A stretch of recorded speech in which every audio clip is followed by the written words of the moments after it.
রাসূলুল্লাহ সাল্লাল্লাহু আলাইহি ওয়াসাল্লাম বলেন, যে ব্যক্তি আমার 40টি হাদিস আমার উম্মতের কাছে পৌঁছাবে তার জন্য আমি কিয়ামতের দিন বিশেষভাবে সুপারিশ করব। সুবহানাল্লাহ। নাম্বার 2, মানুষের মধ্যে যারা মৃত্যুকে বেশি করে স্মরণ করে এবং তার জন্য প্রস্তুতি নেয় তারাই সবচেয়ে বুদ্ধিমান। নাম্বার 3, প্রত্যেক জিনিসের জাকাত আছে, আর দেহের জাকাত হচ্ছে রোজা। নাম্বার 4, যে তার সময় আল্লাহর জন্য ব্যয় করে না তার জন্য জীবন অপেক্ষা মৃত্যু শ্রেয়। নাম্বার 5, যারা সব সময় ইস্তিগফার তথা ক্ষমা প্রার্থনা করে তাদের সাথে উঠা বসা করুন, কেননা তাদের হৃদয় সবচেয়ে কোমল হয়। নাম্বার 6, তুমি যত সিজদা দিবে আল্লাহ তত গুণা তোমার মাফ করে দিবেন। সুবহানাল্লাহ। নাম্বার 7, সূরা ফাতিহা প্রায় 1000 রোগের ওষুধ। নাম্বার 8, হাতের তালুতে জ্বলন্ত আগুনের কয়লা রাখলে যেমন কষ্ট হবে তার চেয়ে বেশি কষ্ট হবে শেষ জামানায় ঈমান রাখতে।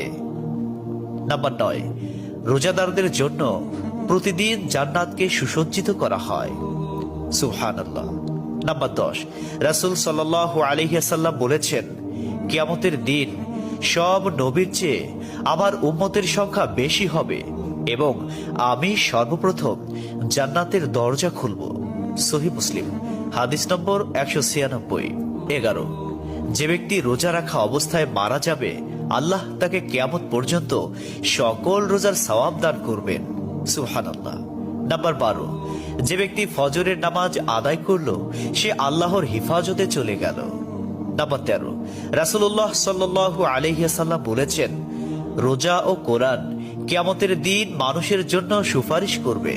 মুসনাদে আহমদ, হাদিস নম্বর 6626। 14, নবীজি বলেছেন, রোজাদারদের জন্য সবচেয়ে বড় খুশির সংবাদ হলো হাসরের মাঠে আল্লাহ সবার আগে রোজাদারদের সাথে সাক্ষাৎ করবেন।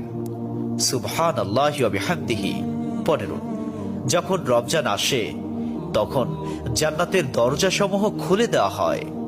16, রাসূলুল্লাহ সাল্লাল্লাহু আলাইহি ওয়াসাল্লাম বলেন, যখন কোনো বান্দা আল্লাহর দিকে দুটি হাত উঠায় তখন তিনি তা ব্যর্থ বা শূন্য ভাবে ফিরিয়ে দেন না। তিরমিজি, হাদিস নম্বর 502।